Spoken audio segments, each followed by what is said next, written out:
I'm particularly proud to be the chairman of this historical society. When we sit in this room, we are surrounded by examples of true American heroism on a level we rarely understand anymore. Um, Forgive me one second, please. We have our space astronauts now, though, who are doing incredible work. Um, Thousands and thousands, tens of thousands of miles away from the planet Earth, and where it's incredibly impressive. I think the thing to remember about the faces you see on these walls is that they were the 19th century equivalent of this. That in effect they were beyond the reach of telegraph, radio, any GPS, telephone, nothing. And they would literally head up into the Arctic or to the Antarctic and be on these missions for 2 and 3 years, unheard from. It was a spectacular act of dedication, of self-sacrifice, and something that is really hard for us to comprehend here in the 21st century. I believe the men on these walls, 4 of them, advanced the American flag to a place where it had never been before. And 2 of the men on these walls advanced the American flag to a place no man had ever been before. These are spectacular achievements, and I'm really, really pleased and proud to be representing them and to be welcoming you into our midst here. Tonight, we've got a terrific program. Sheldon Bart will speak to us about Richard Evelyn Byrd for 20 minutes or so. I'm really looking forward to that. And then we have a spectacular group of speakers to come on after that and give us their opinions about a snapshot of where we are in the 21st century and how far we've come since Byrd made his flights. So right now, without further ado, I would like to give up the podium to Susan Adey, the president of the American Polar Society. Very indebted to her for the work she's done putting this program together. All I've done is the sound. So really, really happy to introduce her at this point. Welcome, Susan. Thank you.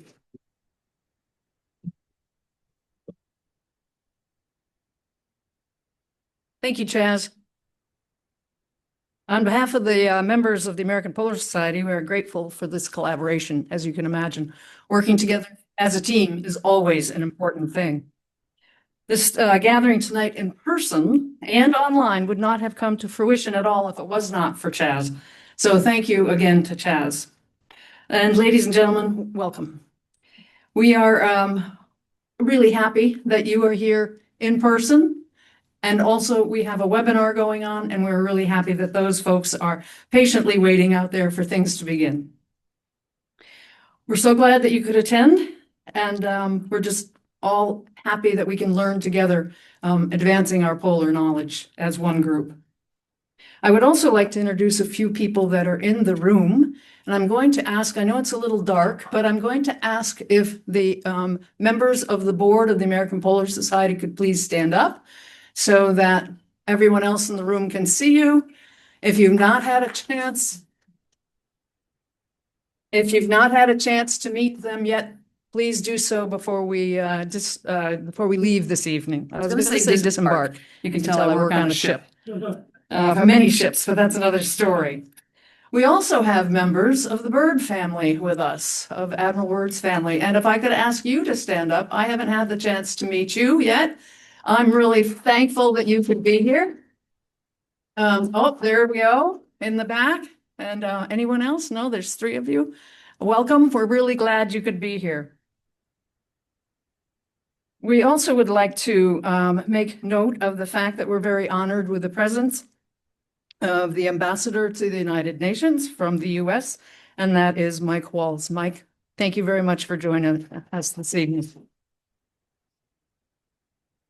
I would also like to mention, I hope he's in the audience, but I haven't seen him yet. Doug Wamsley, are you here? There you are. Okay, great. I wanted to give a shout out to Doug. Our members, thank you, Doug. Our members, we are an all volunteer organization. Everything we do is pro bono. And Doug volunteered for this issue to give us an article for our issue of the Polar Times. And thank you very much for that. That was really a fascinating story about the beer barrel kegs floating around the Arctic. So I'm sure we'll learn more about that.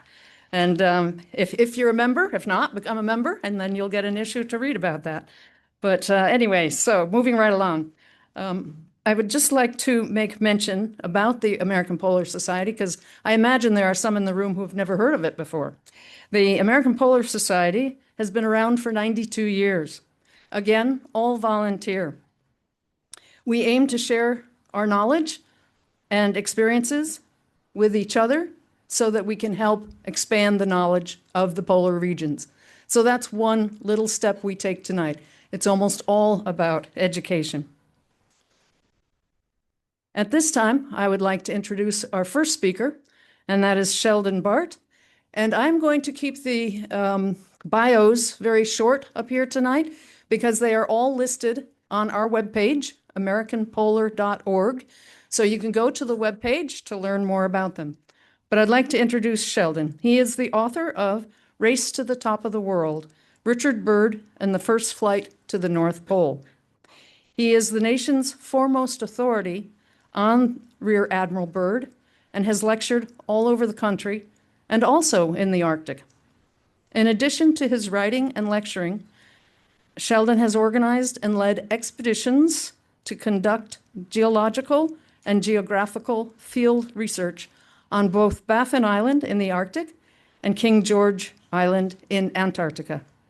His talk tonight is entitled 1926, The Unknown Arctic and the Geopolitical Imagination. Sheldon, welcome. I'm going to hand it over to you now.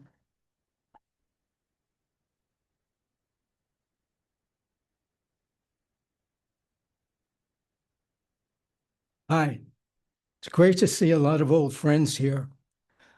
I got to tell you something. We've got a guy in Germany who's going to be controlling the slides that I put together in New Jersey. So could we have the first slide?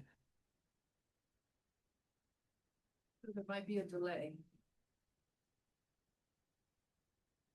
Anyway, 100 years ago, two great explorers, Richard Byrd and Roald Amundsen, took off within 2 days of each other for the North Pole.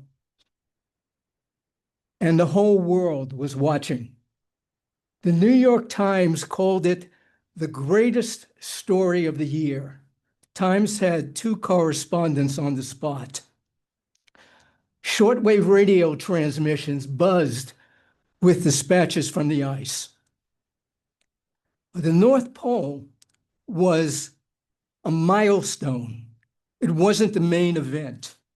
And to tell you what the excitement was really all about, I've got to take you back further into history to an era represented by the artifacts in this room. There was a great mystery about the Arctic in the 19th century.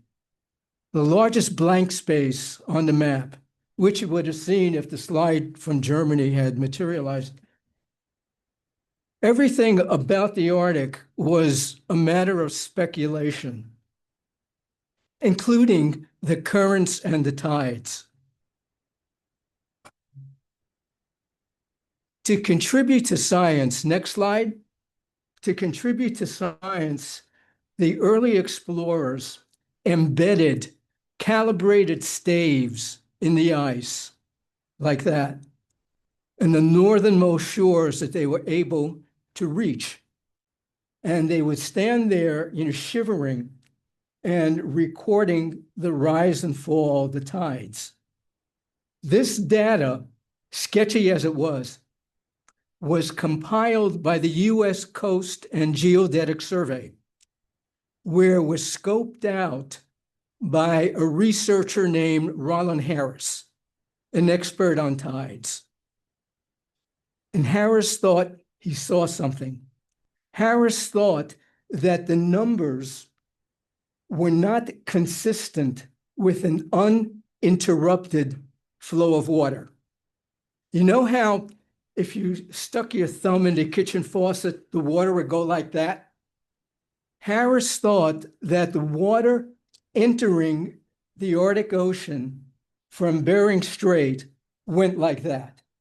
He thought there was an obstruction, a major obstruction, an unknown, undiscovered, uncharted landmass.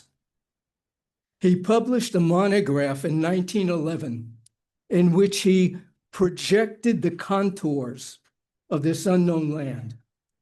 And he reckoned that it encompassed an area of 500,000 square miles, which would have made it the second largest island on Earth next to Greenland. You could only get so far north in wooden ships, but something new was coming into the world at that time, and it was called aviation. 1916, there was a significant reception here in New York, across the street from Bryant Park. The guests of honor were the two men who respectively had been the first to set foot on the North and South Poles. Slide. Robert Peary and Roald Amundsen. The guy in Germany skipped the slide.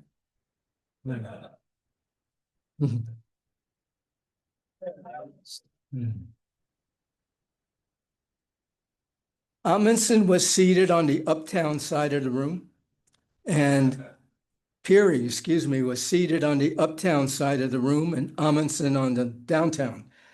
They used this auspicious occasion to announce that they were going to join forces to complete the geographical reconnaissance of the entire North Polar Ocean.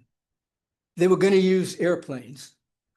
And so began a 10-year quest to harness aviation to the task of finding and claiming what was then called Harris Land, or what the New York Times called the lost Atlantis of the North.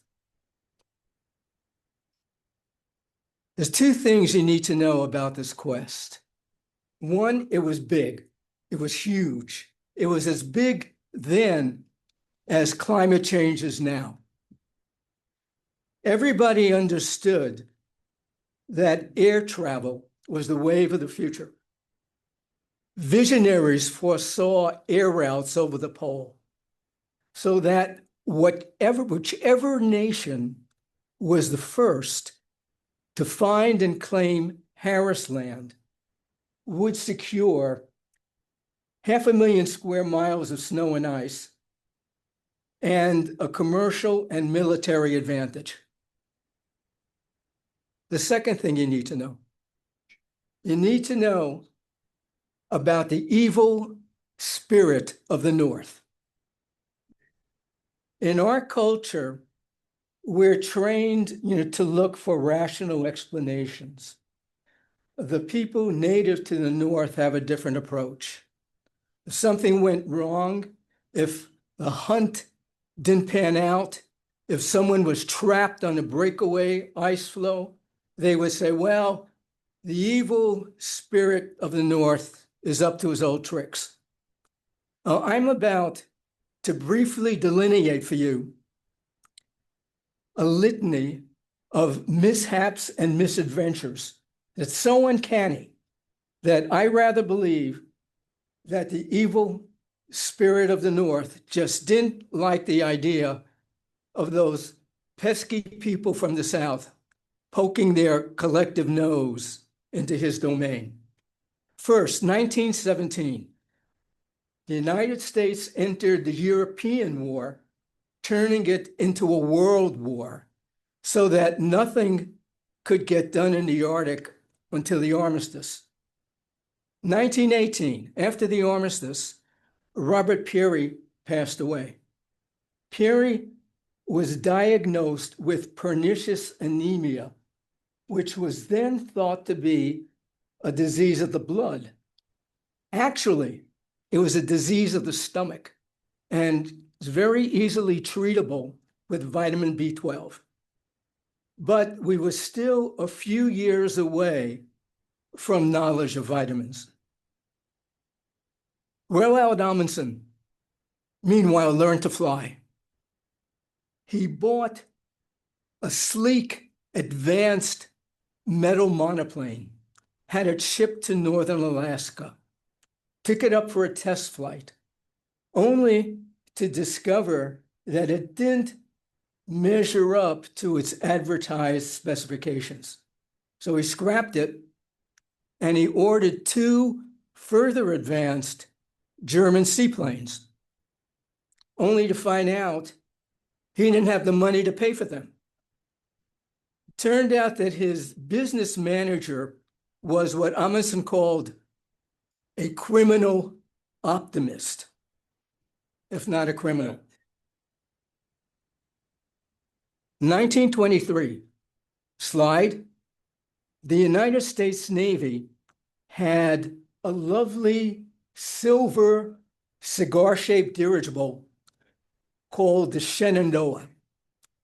The Navy wanted to move Shenandoah to northern Alaska and dispatch her on a transpolar flight to find and claim Harris Land. The Congress had to appropriate the funds, and Congress was leery of the whole thing.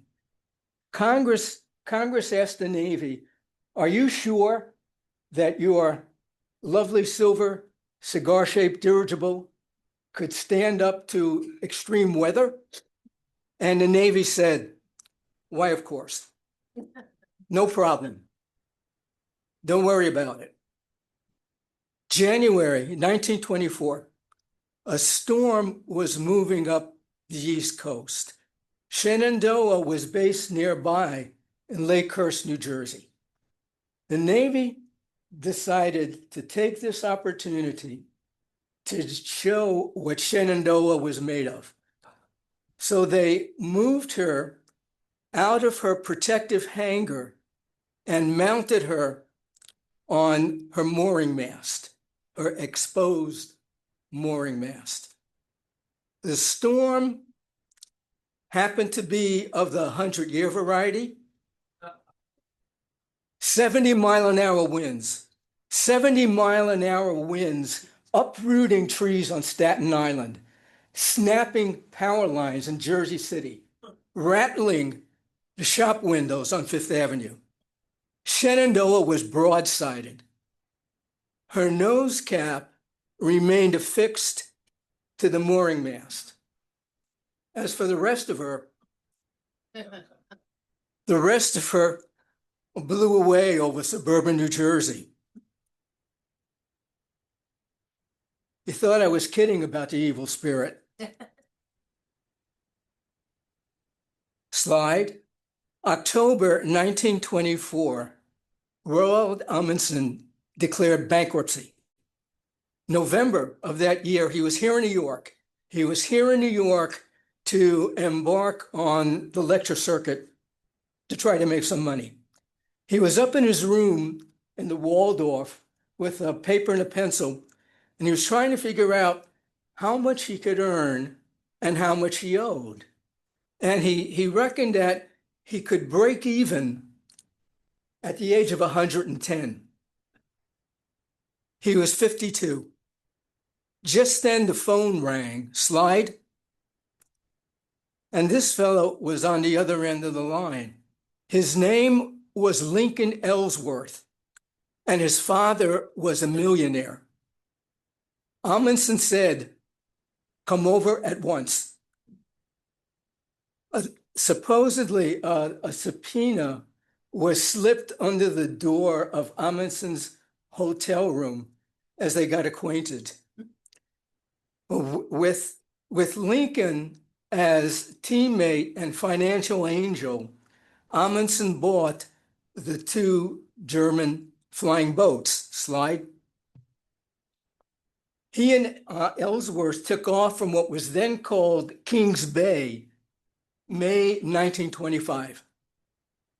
They ran into fog. They landed to try to fix their position. One plane was damaged on landing. The other got frozen into the ice and they couldn't get her out. 1 month went by, slide. Nothing was heard from Amundsen and Ellsworth. The world thought they were dead. This was put up on Kings Bay during that time. After 30 days, with their provisions just about giving out, they managed to get that one airplane airborne and flew back to Kings Bay. That slide cleared the way for an American effort, an expedition led by Donald B. McMillan. McMillan's expedition was supported by the United States Navy. The Navy put a small aviation unit at McMillan's disposal. It was commanded by Lieutenant Commander Richard Byrd, who you will see just to the left of the bear. Slide. The Navy put 3 funny-looking airplanes at McMillan's disposal. The latest thing in aeronautics. These planes could land on ice, they could land on water, and they could land on land. But their range was rather limited. So here's the plan. They were going to sail up to northwest Greenland and establish a series of bases across neighboring Ellesmere Island so they could land and refuel, and work their way in stages to the western part of the Arctic Ocean, where McMillan thought land was most likely to be found. It was a good plan, but a bad ice year. An aerial reconnaissance of certain parts of Ellesmere Island was conducted successfully, but time ran out on this expedition, and they had to scram for home with the winter storms beating against their sails. Slide. Donald McMillan first went north with Peary in 1909. The room in the back is named for him. McMillan had lived with the native people of the north, and he got to learn their ways. I quote Donald McMillan: "The evil spirit of the Arctic is always watching and can change success into misfortune and failure." So it all came to a head in 1926. 1926, here we go. Slide. In this corner, in the red, white, and blue, flying an experimental Fokker airliner with 3 engines, Richard Byrd and Floyd Bennett. Slide. And in the European corner, flying an Italian dirigible renamed the Norge for Norway, rode Amundsen and Lincoln Ellsworth. And they were accompanied to the ice by the designer of the airship and its pilot, Colonel Umberto Nobile. Slide. Byrd and Bennett got off first. Here's what they were going to do. They were going to fly to the pole, and then they were going to swoop around the area north of northern Greenland to search for Harris Land. However, en route to the pole, slide, one of the windows in the flight cabin, the one on your right, became caked with black gook. The starboard engine was leaking oil, and this was damn scary. Bennett wanted to land and tinker with the engine, But Byrd remembered what had happened to Amundsen the previous year. He said, no, we're going to fly straight to the pole, fly around it, take pictures, shake hands, and then hightail it back to Kings Bay. Slide. 2 days later, Roald Amundsen and Lincoln Ellsworth reached 90 degrees north without incident. They circled around the pole, dropped flags, shook hands, drank champagne, and then headed for Alaska with Amundsen peering into the ice cape for signs of land. They ran into fog, heavy winds, precipitation. Ice formed on the engines suspended beneath the envelope of the airship. Bits and pieces of ice, broken off in the wind, were batted forward by the propellers. In effect, the Norga was attacking herself, spraying a fuselage of ice that punctured the outer envelope of the airship. Slide. The crew had to scramble up into the envelope to patch up the holes before a volley of ice penetrated the gas bags that were holding them up. Then they ran out of patching material. But just at that point, through the wisps of fog, they caught sight of the coast of Alaska, and they were able to glide to a landing. Slide. Those two flights of Amundsen and Byrd finally dispelled the myth of Harris Land. But the evil spirit of the North got back at both of them. In 1928, Amundsen was at a banquet in Oslo. A messenger interrupted the proceedings to announce that Colonel Nobile had built a new dirigible, the Italia, and had embarked for the pole on a last-ditch effort to search for land. He had gone down on the ice, put out an SOS. The Italian government appealed to Oslo for assistance, and the Norwegian government turned to Roald Amundsen. Now get this, everyone at that banquet knew that Amundsen detested Nobile. Nobile thought that he should have gotten more credit for the flight of the Norga, and Amundsen felt he didn't deserve any. Amundsen called him a strutting upstart. Amundsen called him childish, reckless, erratic, and useless in a pinch. And he said these things publicly in a magazine article. All eyes turned to the great explorer. What was he going to do? Slowly, he got to his feet. He said, "You tell them I'm ready to start instantly." He was ready to go, but he had no means of going north. The French government put a seaplane at his disposal. Amundsen and the French crew took off.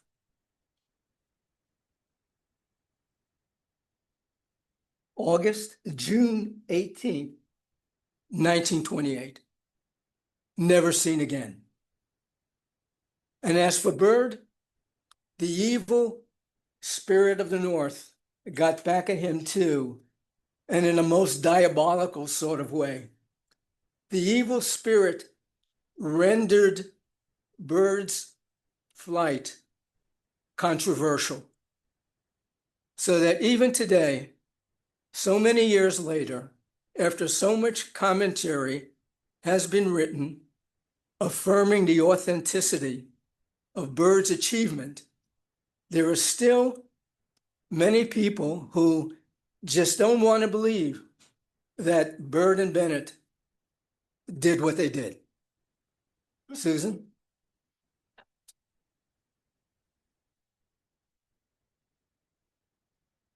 Thank you, Sheldon. What a great storyteller, huh? I think we'll need this microphone off for the next bit so we don't get any feedback. And could I invite the panelists up at this time?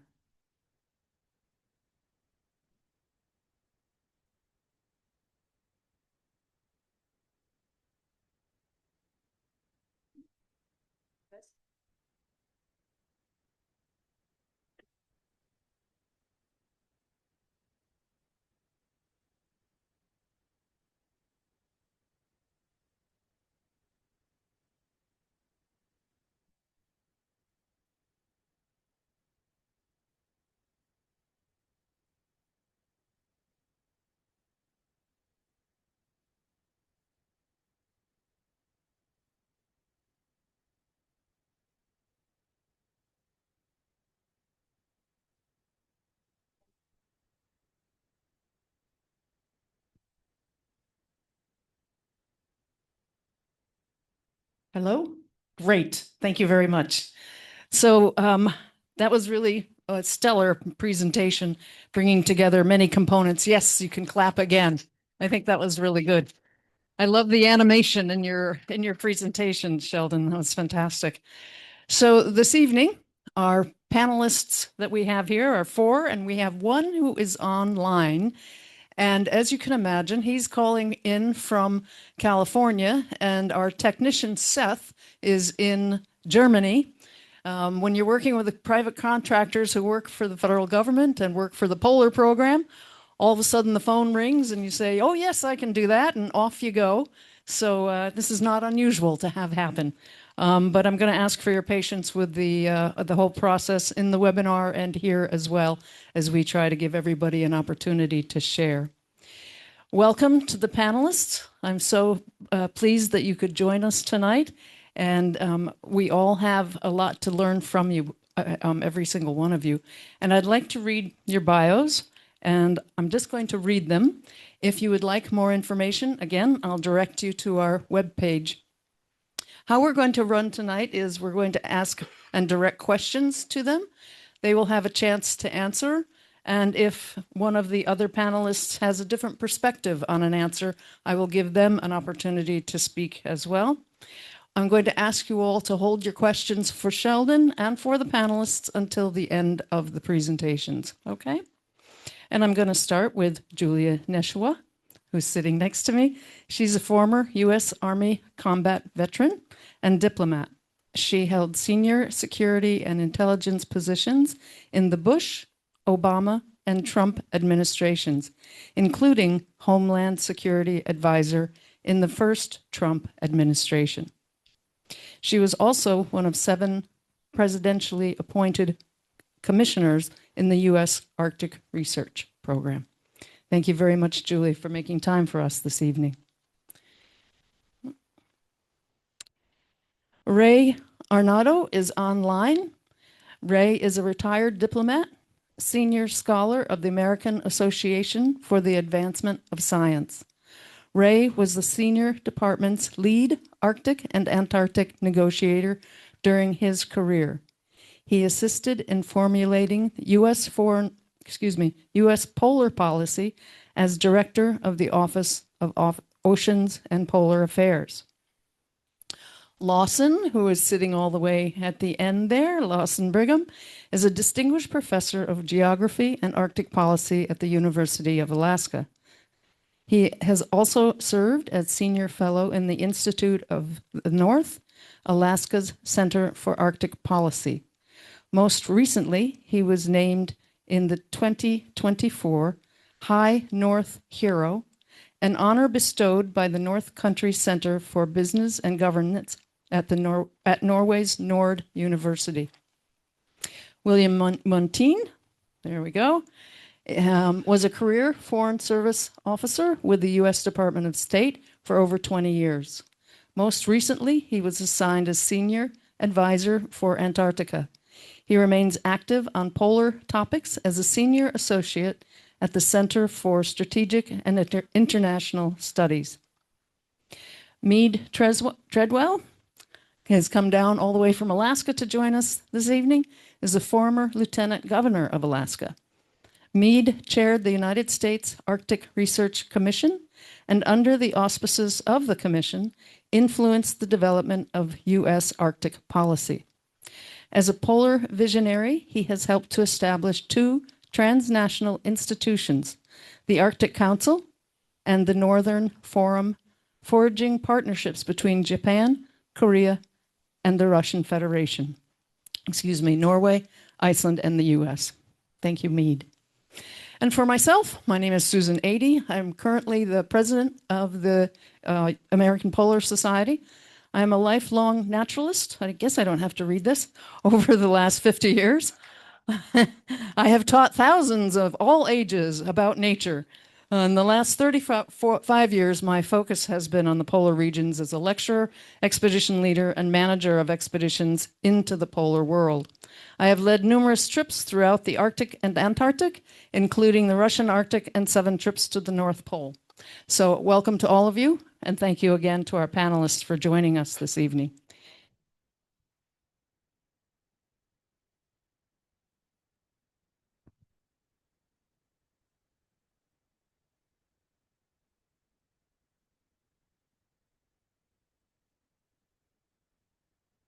A nice beat, folks. Well done.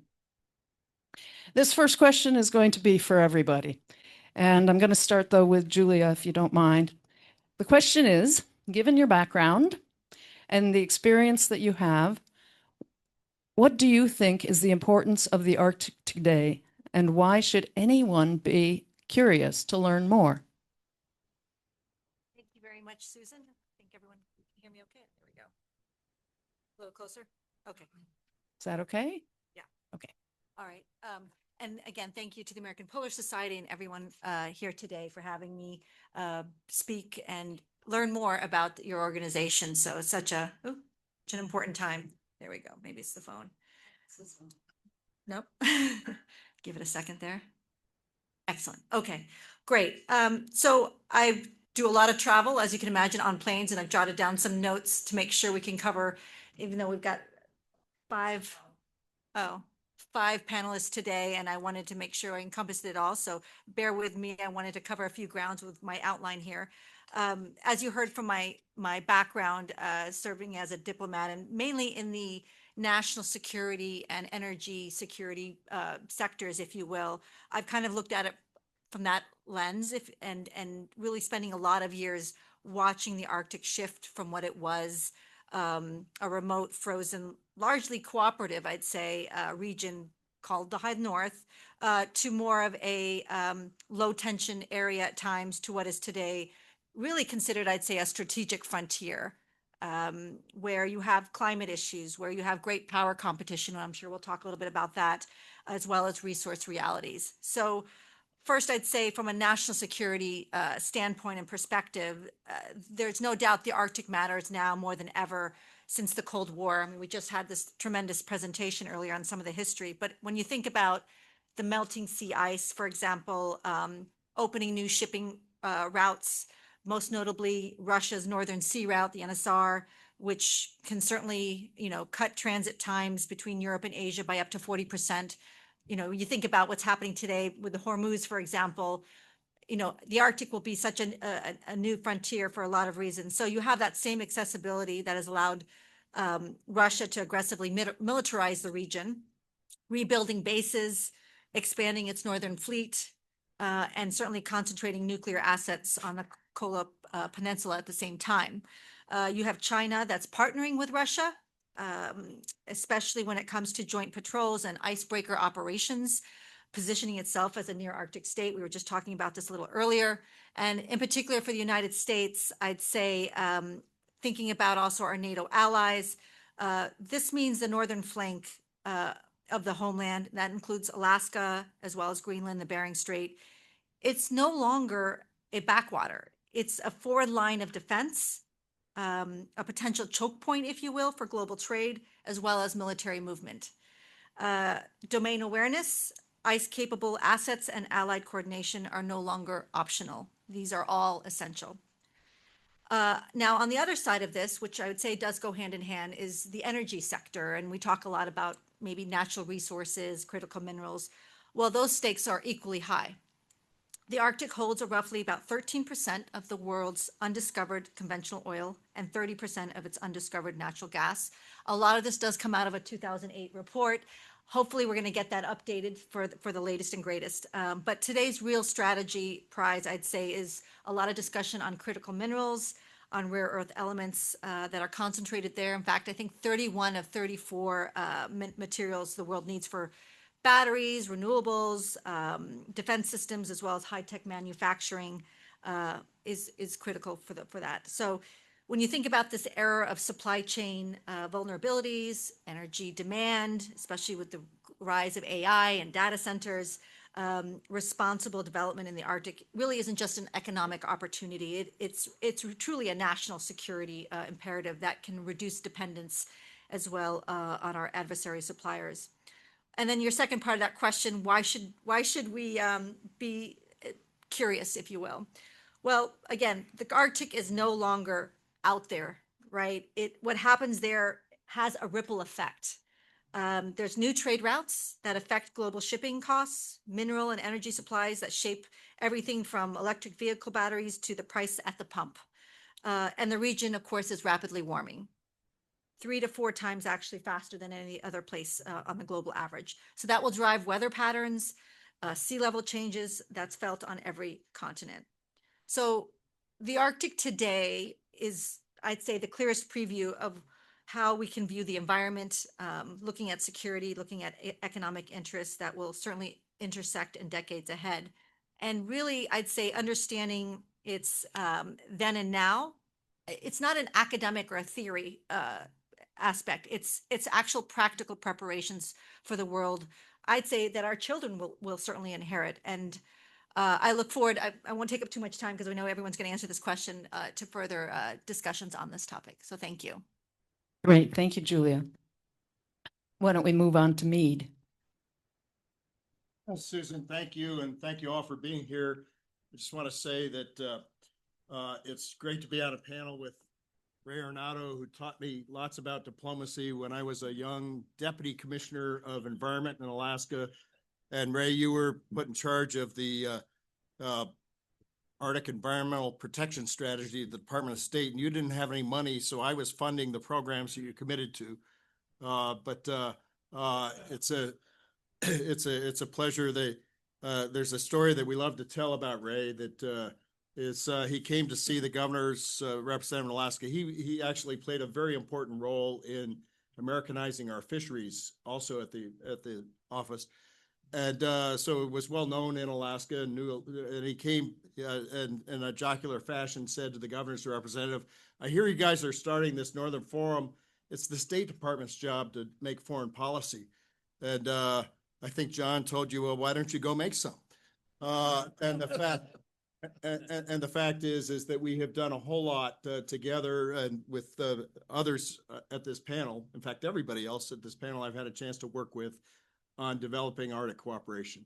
And and all of it has been with the same general kind of vision that Elijah Kane had. He was my mentor, Wally Hickle's favorite explorer. So it's fun to be in this room here, and that Byrd and Amundsen and the others had as well. So it's cool to be here today. I also just want to say that because you gave capsule biographies, I want to give Lawson just a quick shout out on 2 things. One is he does hold the record, the human record, for sailing a ship furthest north and furthest south.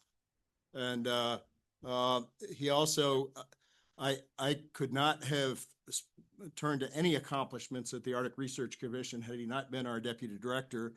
And at the time of the Byrd flights, the Noble A flights, we were starting international cooperation in the Arctic on exploration, but for years it was a race to get the Northwest Passage, to get the passage routes. And Lawson, pretty much single-handedly, he diplomatically, he would not say he did it all himself, but I want to give him credit, because 8 nations came together to set a safety agenda for shipping in the Arctic and agreed to every word, comma, and period. And that was Lawson doing that there. So thank you very much. Julia gave a very good overall view, and I don't have anything really to add to it except to say that there's 6 things we do in the Arctic economically. And we were briefing a group of intelligence officers from 4 nations last week at the Ted Stevens Arctic Security Studies Center. And I started out by saying, you know, y'all are picking up all the international chatter. This is what we do in the Arctic economy. And I've led the first private equity fund that is investing transpolar in the Arctic. We didn't invest in Russia, obviously, but we had assets in Finland as well as Iceland, as well as a lot of work in Canada, a lot of work in Alaska, and looked at opportunities. We do 6 things. We help feed the world. You've got 2 of the most magnificent wild fisheries, one in the Barents, one in the Bering, that are very much worth being sustained. And frankly, at both of them border Russia. Norway and Russia have arguments about crab. We have arguments about pollock and salmon. But it's a very, very important global fishery.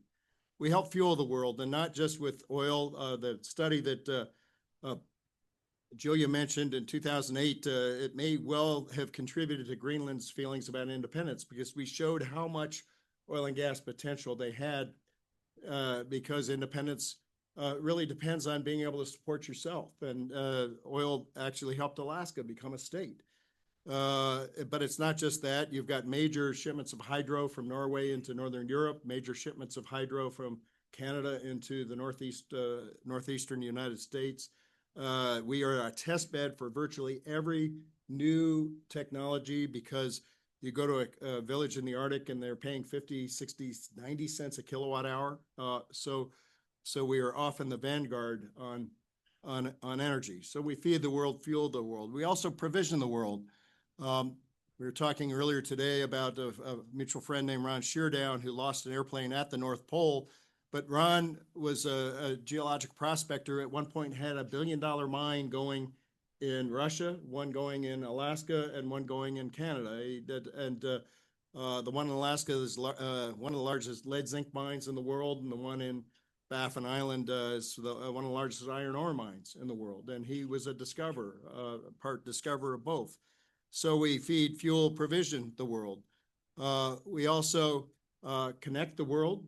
And not only do you see what you've got, now coming with shipping in the Arctic, but polar aviation, which we're celebrating today, is tremendous. Any given day before the Ukraine conflict, 10,000 people were crossing the Arctic.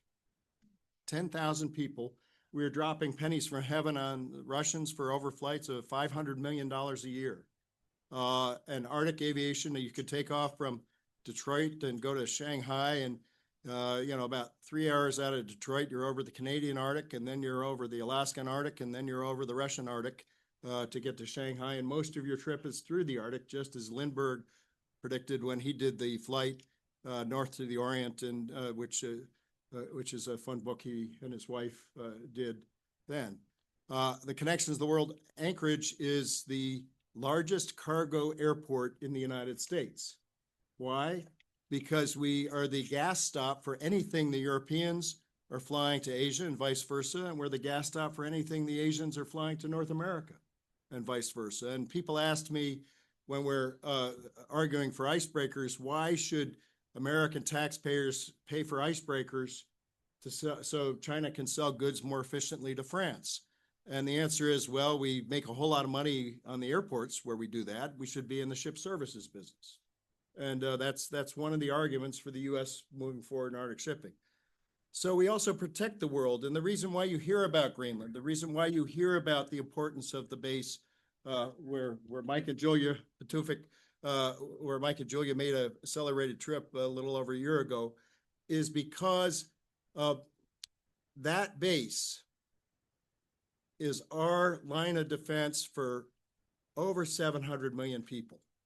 It's how Europe knows what's coming at them through space. It's how North America knows what's coming at them through space. And we have parallel radars in Alaska. And that's very, very important. And not only do we protect the world that way, but we also, we have more fighter jets in Alaska than any other place in a U.S. base in North America, simply because we can put those jets in Europe or in Asia in about the same amount of time, the quickest amount of time.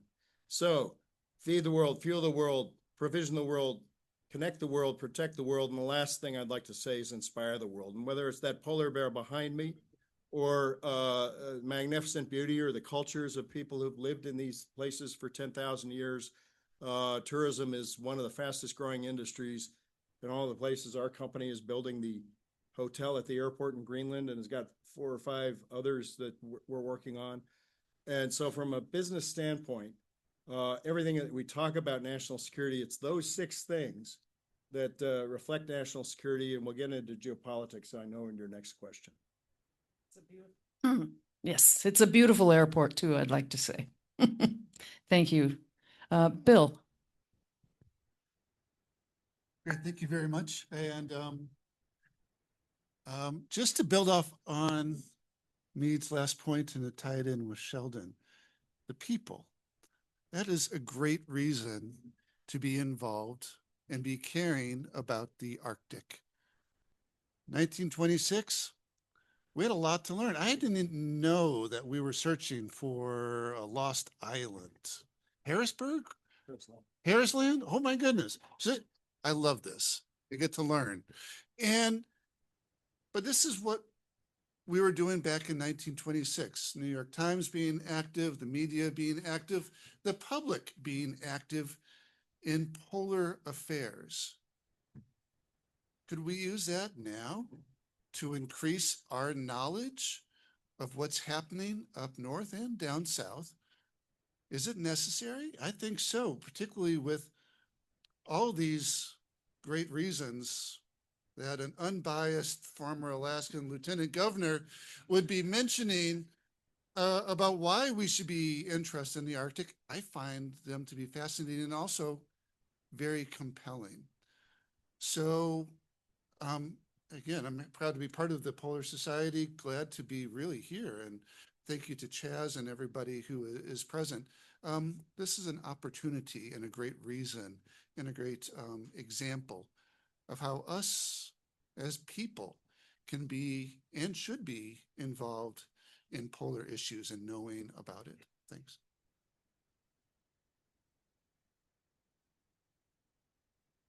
Very much. Thank you very much, Bill, for that. Lawson. Yeah, is this working? Yeah, good. I think you should know that at the beginning of the 21st century, the ocean, which is 67% of the Arctic, is the most governed on Earth. Over the last few decades, we have UNCLOS, the United Nations Law of the Sea, which is the legal framework for that ocean and all oceans. We have a series of treaties, one from the 1972-73 on polar bears, but more recent treaties with a lot of cooperation among the 8 Arctic states on search and rescue, oil pollution prevention and preparedness, and also on cooperative research. We also have the IMO, the International Maritime Organization, spent about 24 years negotiating a treaty, essentially, a convention on protecting the Arctic Ocean and the people around it, applying the rules and regulations to the ships that are in the Arctic Ocean now and are to come. And I'd also include another treaty for the Central Arctic Ocean, what's left over where outside the EEZs of each of the states. So in the center of the Arctic Ocean, we have a treaty that relates to unregulated fishing, treaty signed by China and Japan and European nations and the EU and of course the United States. So when you put all this together, at the beginning of the 21st century, this place is tightly governed.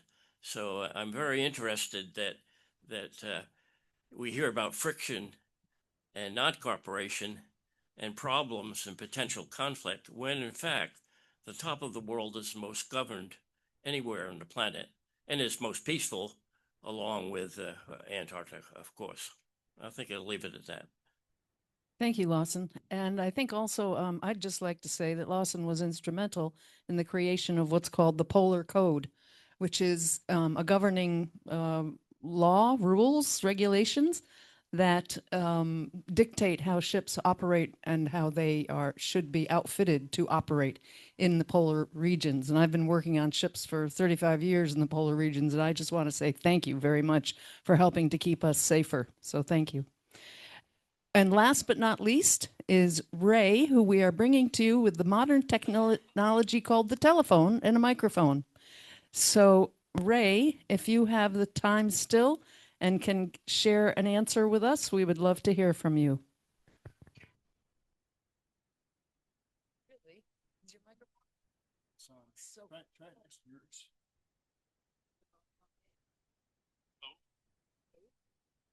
Is that better? Go ahead. go ahead.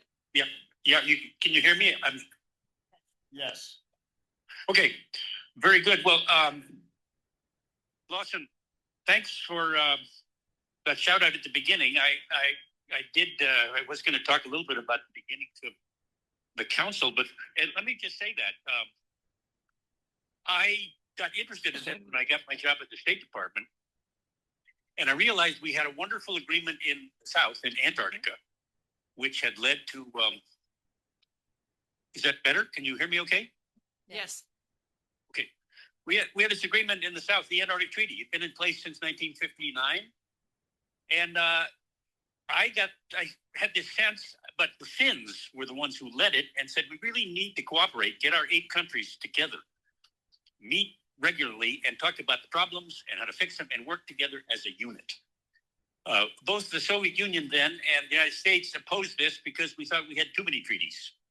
Everyone was doing treaties, more cooperation, etc. But we quickly got beat to death by the Finns and then the Norwegians, and then the Canadians joined them. And so we agreed that we would at least start not with a treaty, but with an agreement, which was in fact the Arctic Environmental Protection Strategy. And that was done in 1991. Things really started to click together in the sort of 80s, I think, when Gorbachev of the then Soviet Union said, let's cooperate, etc. So with that, we took off for some kind of agreement of get-togethers. I always give shout out to the scientists because they're the ones who kept saying, let's meet, let's get together. And they would do working groups. They would gather, tell us what we needed to do as politicians or diplomats to get things done, where to get money, etc. And then we needed countries to step forward and agree to host the meetings. It took a number of years for all this to come together, but they're in the you look at my dates here, creation of the Ottawa Declaration in 96, sort of set the thing up and said, here we are together. And I think it's been a relatively successful body. We have met, countries have hosted it as their turn comes up. We now have a number of observers. The original signers, the 8, started being pressed by countries like China. Let us in, let us cooperate. And so we set clear boundaries. You may participate as observers, but you're not a council member, you don't vote. And that leads to one of the last points I'll make is that the Arctic Council development was one of the first to recognize indigenous groups as a separate body, not just another NGO, not just another non-governmental organization, but a unique body. The natives, as we all know, live there. They own the place. And the notion and I'm forgetting the name now of, you guys will know it if I had it, but one of the original leaders of the interest groups, he was an Aleut, came up to me and said, Ray, you can't put us at the same table as environmental groups. You can't sit us next to the counter with Greenpeace. I mean, this is our country. We live here. And so with that, we worked to set up the Indigenous Peoples Group, which has, of course, independence and strength and gives us ideas about that are important, since in fact the native groups are the ones that do live there and know more about it than anyone else does. So with that, it started. We developed the Arctic Environmental Protection Strategy, and then that morphed again. the Finns took the lead on this, kept pressing us. We needed a strong organization, and there we are. We have the body we're working with today, the Arctic Council, which I think leads the pack, and now it's become, as I often point out, bipolar, in that there's these two groups at either end of the globe who are looking at peaceful cooperation. Now, we'll get to this later, but we cannot talk about the current state of affairs with two countries not exactly cooperating well, the Russians and the Chinese, but we'll raise that later. But my concern there is they're really upsetting the bandwagon a bit. I mean, we always get together, keep politics out, work on cooperation in the North Pole and South Pole. And I sure hope we can get back to that. Okay, thank you very much. Thank you very much, Ray. That was wonderful. And I was thinking earlier that I was going to ask you to turn your telephones off so we don't hear the ringing. But then, of course, we have the windows open and we get the police cars going by. So thanks for your patience with that, too. So we're going to start with some other questions, okay? And we're going to start this one with Bill, because we hear almost every day the global media portrays the Arctic as an area of great tension and near conflict. Is this true? And if it's true, is the Arctic a region of potential conflict in the future? Great, thank you very much. Certainly, any part of the globe is a potential region for conflict. The Arctic, what makes it interesting right now is the significant changes that have been occurring over the past, or really recognized over the past few decades, and therefore its potential. And potential is just newness, things that people have not necessarily actively addressed in the past. So therefore, it's a little bit unclear as to how it will be addressed in the future. So what are the changes that have brought this tension that could potentially lead to conflict? Well, we'll talk broadly about two major changes. One is, of course, climate. As has already been mentioned, the Arctic is significantly warming faster than the rest of the globe. And that is changing the actual topography of the region. Now, that doesn't mean necessarily that there's going to be palm trees up in northern Canada, or that will be ice-free. The Arctic Ocean will be ice-free anytime in the near future. But it does mean that boats that previously had not had any possibility going up there now have that possibility. And with all things maritime, I defer more to Lawson's on details about these sort of things. But again, climate change, it's happening up there. And so that is changing things. The other major change is geopolitics. That has been happening in the past several decades, really become more obvious. So I grew up in the Cold War period. It was very nice and simple, good spy, black spy, white and black hats. You had the cartoons and you had the movies, and you knew who the good guys and bad guys were. We had a period where that was not necessarily the case, and now we're moving into a new type of geopolitical reality, one in which there are multiple poles, there are multiple players, much more so than in the post-Cold War period. Now, what that means is, of course, doing something, again, that we haven't necessarily had to do in the past, or at least not in the recent times, and that is the United States is not necessarily familiar with multipolar juggling of powers. That's something that Europe did back prior to World War I quite often, and that resulted in messinesses. The United States has not necessarily participated in that process, and so therefore it is something new that we are now facing. Now, one of the aspects that we do need to address is, okay, particular causes of tensions in the Arctic region. So we have Russia that occupies roughly half of the Arctic, and it is militarizing its homeland to the extent it can while it is fighting a draining war in Ukraine. We have China, which is a growing global influence, which is looking to get involved. I remember very well, I was working on polar affairs in 2019 when Secretary Pompeo made his famous Rovaniemi declarations that there is no such thing as a near Arctic state in response to China. And that powerfully set the tone for the US perspective on Chinese ambitions in the Arctic. However, we also must acknowledge that there's only been one country that has advocated in recent times redrawing of territorial lines in the Arctic region, and that is the United States. So what the United States is really needing to be doing is determining how it wants to move forward in the Arctic, as well as how that plays out in its global interests. The greatest challenge for any administration is balancing competing interests. I would hate to think that any US action or words related to the Arctic related to harming US national interests related to Iran today. But that is very possible that that is indeed the case when it comes to NATO allies' reluctance to engage with the United States in Iran.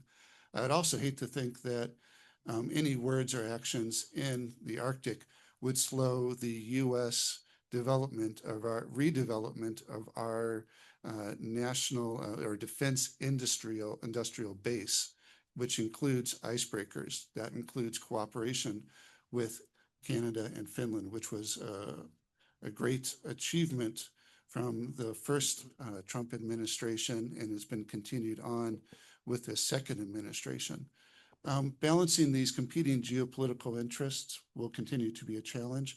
And thank you very much. Thank you very much, Bill. Lawson, you have your hand up. A little bit. I think in the future, all the countries at the top of the world want to sell stuff to the world, natural resources. And the place is peaceful now. I don't foresee conflict, direct conflict. If we have a conflict at the top of the world, we probably have conflict around the entire planet. But countries want to sell resources to the planet, scarce resources in the future, particularly the Russian Federation, almost 20%, moving towards 30% of their GNP is a storehouse of Arctic resources, which they want to carry to the world. The United States wants to sell resources, Canada, high-grade iron ore to Europe, and various countries, all the 8 Arctic states want to sell copper, nickel, tin, zinc, other minerals around the world. So I foresee that they want to maintain peaceful part of the world and control their resources. Lawson, that sort of feeds into the next question that was going to be coming your way, which is about the multiple resources that exist. And I think we all understand that there's multiple marine and terrestrial ecosystems and a diversity of resources and cultures and nations. But we were talking earlier about the driving force that may be creating change. So the question to you is, what do you think are the major drivers? And I think you were already addressing that, but maybe you could go into detail. And how will they affect the Arctic change, and how will that influence geopolitics? Some of the changes have been mentioned already, but certainly climate change provides greater access into the Arctic. The place will be ice covered in 2050 and beyond, ice covered at the end of the century. If it's not, we probably won't be here on the planet, because the amount of heat to melt the entire ice cover for the year is impossible. It's impossible that we would survive. So you have to put some bounds on what the access is. Probably 7 to 8 months is ice covered, partially ice covered, the Arctic Ocean. But the greater portion of the Arctic Ocean and greater access is available to have destination shipping, which is pulling stuff out of the Arctic, particularly the Russian Arctic, Canadian Arctic, even the United States Arctic, and carrying those resources to global markets We already see that in Alaska. We have the Red Dog Mine, the largest zinc mine in the world. They operate in a window of time, about a 3-month period, where the ships come up to Kivalina and barge the zinc, load them on the ship, and carry them to East Asia and also to smelters in BC. We can see the same for Canada and high-grade iron ore. But all of these, and the Russian Arctic, of course, oil, gas, and copper and nickel from Norilsk. But all of these developments are directly related, connected to global commodities markets. So if you really have a low commodity price on, let's say, copper, it's not going to come from the Arctic. It's going to come from some southern location, like Australia, let's say, or oil and gas, probably with mitigation and adaptation measures, perhaps mid-century, might make even Russian oil non-competitive on global markets. So the new age of the Arctic really is what Meade was talking about, and Julia, the connection of the Arctic, the economic connection to the globe, where we didn't have that connection before. It's really it provides climate change provides opportunities and greater access. Interesting enough, less access ashore on the terrestrial environment, a shorter season, a frozen season for exploration and development. So curiously, greater access marine, perhaps less access on the terrestrial. I'll leave it at that. Okay. Thank you very much. And Ray, if you are still there, we're going to move back to a question with you, and I'll ask everybody's patience as we try to figure out this latest technology we're using. But Ray was instrumental in the founding of the Arctic Council and the creation of the Arctic Council, and was involved with it for many years. They were formed in 1996, and the council has been principal intergovernmental forum of the Arctic states, which focused on cooperation, sustainable development, and environmental protection issues. However, we understand since the Russian invasion of the Ukraine, these meetings have been postponed. Ray, do you know anything about what's going on with the Arctic Council and what the future may hold for the Arctic Council? Yeah, well, I'm happy to speak to the question as I can. I'll defer to people who are more closely tied into the State Department who can answer that question. What I understand is, yes, politically, we're on hold. They invaded Ukraine, and the Arctic Council participants said we can hardly go to a meeting we're going to be joined by a country that has invaded an independent country. And so with that, things paused, and then the working groups got back together. As I understand it, they continue to meet and discuss the problems. And so all these, and again, the scientists, I continue to talk to their scientists. I think in most cases, my spouse works on nuclear issues and weapons and such. And she said, the Russian scientists are still talking to us. I mean, they're still able to engage and discuss things as long as you don't get into politics. And I think that's still going on with the Arctic Council. I think it's still going on with the Antarctic Treaty. The scientists on the ground there are still doing their research. I haven't got an update on what's going on with the U.S. efforts, because I know there was a time when our president decided he didn't want any overseas research and stopped funding to NSF, but I believe that's been put back together. So again, it's back to where the good cooperation comes is with the working groups, people on the ground looking at cooperation. Native groups continue to cooperate, although the Russian native groups aren't overly helpful in participating, but the Russians again. But the working groups continue their work. The scientists continue to cooperate. We continue to share information as we get it on the scientific side. So that part, I think, is what we started with. That's where the cooperation started. And as usual, the scientists are trying to continue to have that work.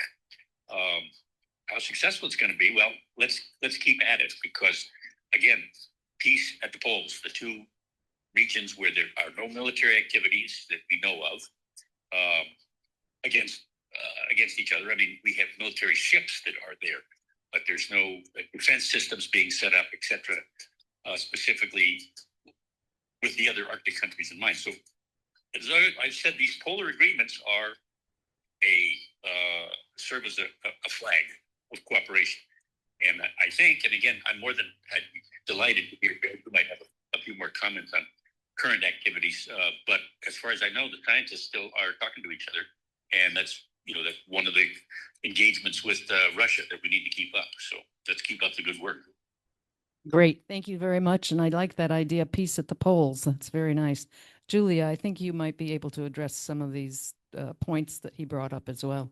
Oh, yes, no, I think Ray is correct. I mean, the Arctic Council from a working group level continues to meet and operate, but a lot of it is virtual. And the last chairmanship of the Arctic Council, when Russia took in, that's where it really log jammed everything. And of course, with the Russia-Ukraine war. So right now the Danes have the chairmanship, but it's been basically focused on the working group level. So I will say it is not at its full potential, unfortunately, given the dynamics with Russia. And hopefully, I mean, there's been some optimism of maybe those negotiations may come to a head this year. But one way or another, I know the State Department is working on ways on how to reinforce and reinvigorate the Arctic Council. Susan, if I could Me, yes. just put a slightly more depressing view. Oh, goody.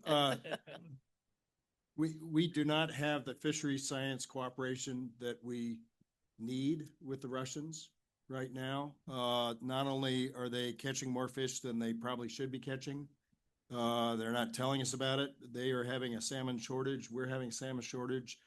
We're finding a lot of our Chinook are being taken by the Russians in bycatch issues with their pollock fishing. But that's been a blowback issue at home in politics where some people are saying we should outlaw trawling in the U.S. Sector. We have tried, and I was going to say this a little bit later, but we've tried to get the Japanese and the Chinese to actually help us get better fishing data out. So we've lost major data sets there. We've lost major data sets on permafrost, on the cooperation that we have with the Russians, because while Ray is correct that the working groups still meet, we sent a lot of money to Russia to get certain kinds of data. And so the U.S. and Europe had to cooperate to fix our buoys in the Russian, that were in the Russian 200-mile limit one summer. It was actually the first time a U.S. Coast Guard vessel sailed the Northern Sea route. And if there's, maybe I'll put it this way, even during the Soviet times, you could argue with ideology, but we tried to have, going back to the 72 agreement that Nixon had on environment and so forth, we've tried to find ways to cooperate with the Russians. When there's bloody territory taking that makes no sense whatsoever under any concept, it's very hard to do that. And there is so much in the way of joint research that has fallen off the table because of this war. I can see that Lawson's anxious to jump in there. Just for the past few decades, of course, the eight Arctic states had good cooperation, but when the Russians invaded Ukraine, of course, Sweden and Finland first, and then Sweden joined. So you can imagine a new table of the Arctic Council where 7 out of 8 nations at the top of the world, all members of NATO, looking down at the end of the table at, let's say, Sergei Lavrov. So the future of the Arctic Council is in doubt unless there's massive change. It really worked pretty well when Finland and Sweden were not members of NATO, and there was some reasonable balance with the Arctic Council. But of course, the Arctic Council is only an intergovernmental forum, not treaty bound, consensus organization. So there's still hope that it could be this forum in the future, but it's going to be very difficult, I think, from the Russian side to look at the 7 NATO members, looking at them. So different dynamic today. Great. Thank you very much. And I think this leads into a question that I was going to ask of Julia. And I think I'll just go ahead with that, please. So we have, question comes in 2 parts. What roles can other nations and international organizations play in enhancing Arctic cooperation? And in addition, can science and research cooperation be a factor in enhancing that international Arctic cooperation? Absolutely. Right. So, we talked a little bit about the Arctic Council, of course, touched on NATO allies, Nordic countries, Canada, Arctic observer status states such as Japan, South Korea, and even some key European nations. They all have a role that can really be meaningful, I would say, when it comes to domain awareness. Looking at joint search and rescue capabilities, investment in infrastructure, critical minerals, and then, of course, the information sharing scientific research that is somewhat ongoing. But these countries can bring advanced technology, ice-capable assets, and help maybe even bring some of the capital for that investment. That would be very important when we're thinking about global supply chains and supporting energy development, as well as trying to reduce any type of strategic vulnerability when it comes to national security or homeland security issues. There are international organizations that are indispensable. Again, while there is a lagging moment right now with the Arctic Council, there's still potential, even though some would argue that some reform is needed to make it more effective because it is a non-binding entity. And then you also have, and I think Lawson mentioned the International Maritime Organization, IMO. They set up critical safety and environmental standards through the Polar Code that you mentioned earlier, as the shipping does increase. So I'd say that NATO certainly strengthens the deterrence piece of this, as well as the collective defense along the northern flank. And then you have, you mentioned earlier, the UN Convention on Law of the Seas. While the U.S. is not a signatory, we still respect the presence of this, and that also provides an enduring legal foundation, if you will, for maritime governance. Now, on the second part of your question, when it comes to the science and cooperation piece, I'd say absolutely yes. In many ways, in fact, I'd say it's the most resilient and effective tools when it comes to the 2017 agreement on enhancing international Arctic scientific cooperation. And so that is still in effect, it still stands. It's still considered a very strong framework today. A lot of joint research on things like oceanography, biodiversity, as well as resource mapping that builds this shared knowledge that would also directly inform the resource policy piece of this and the national security decisions that are needed. So we'd call it science diplomacy now at the State Department as well. That can create these habits of cooperation that are needed, I'd say, now more than ever when it comes to high-level political dialogues, or when they're at least challenging, like today, and what's happening, whether it's in the Middle East or even in places like China. That could certainly reduce some risks, if you will, when it comes to miscalculations, and try to, I'd say, turn data into actionable insights for responsible development. And finally, I'll just say that if we could take selective engagement, if you will, and this is where the diplomacy really comes into play, and anchored by science, that will be somewhat important to have some sort of updated framework, some sort of strategy in place. There have been attempts in the past for an Arctic strategy. I'd say some of that is outdated. Some of them, even the military branches have even created, I mean, Coast Guard has one, Navy has one, but having something unified, I think, will be very important. Managing competition will be important, protecting our security interests that I talked about earlier, and then ensuring that Arctic changes don't catch the rest of the world off guard, if you will, because it will continue to develop, especially as the sea ice continues to melt. So, but absolutely, I think there's a lot of great potential, and I am very optimistic on the technology piece of this. I mean, even outer space, which is a whole other topic. I had a chance to talk to the NASA administrator about what could an Arctic Space Center look like in the United States. So we'll see what happens there. Thank you. Great, thank you. And Bill, I see you had your hand up. Yes, please. One particular opportunity I want to flag for everybody here is this International Polar Year. It's going to be the 5th one. It happens in 2032, 2033. So this is an opportunity where all willing countries get together and conduct scientific activities at both poles. And planning for this has started in most countries. The United States has traditionally played a large role in these polar years. This is the 5th one. They happen about every 25 years or so. Next one is coming up in 2032, 33. And I believe this would be a great opportunity really to put into practice Julia's idea of differentiated and targeted activities for science in the 2 poles. There's definitely going to be science that we, the United States, want to be developing ourselves. Science is just knowledge. There's knowledge that we don't want to be importing from China. If it is going to be particularly relevant for our ice operations. We know there's going to be ice up there. We should be knowing it ourselves and learning these things. This is the science that we need to be doing up there. So really looking at upcoming events as ways of being action forcing and action opportunities for collaboration within a way that both enhances the science, but also it protects our national interests. Thanks. Thank you.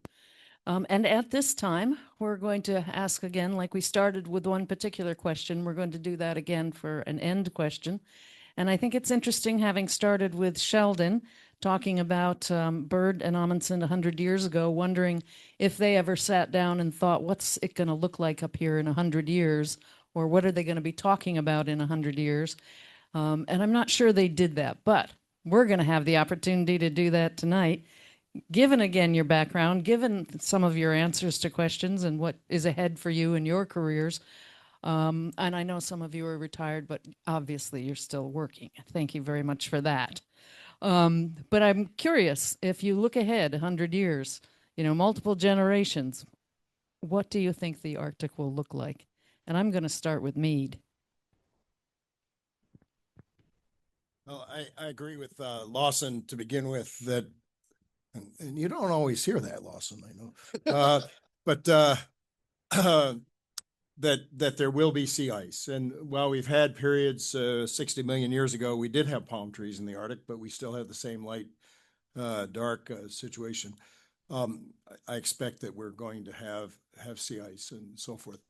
But I will say we will have much more in the way of infrastructure, and it's going to be infrastructure to protect nature, but also to do the 6 things that I talked about before.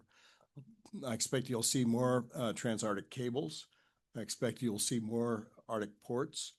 I expect you will see better science. We tend to have expeditionary science still in the Arctic, which is important, but we're not doing enough yet. And this is something that the commission has worried about quite a bit, where an SF can do a 5-year program and then we'll quit monitoring, but we need long-term data sets. And in a world of AI, you can use long-term data sets more effectively. So I think you'll see that change in science. But, there was a question I was prepared for about Asia, and I'm just going to give 3 fast anecdotes.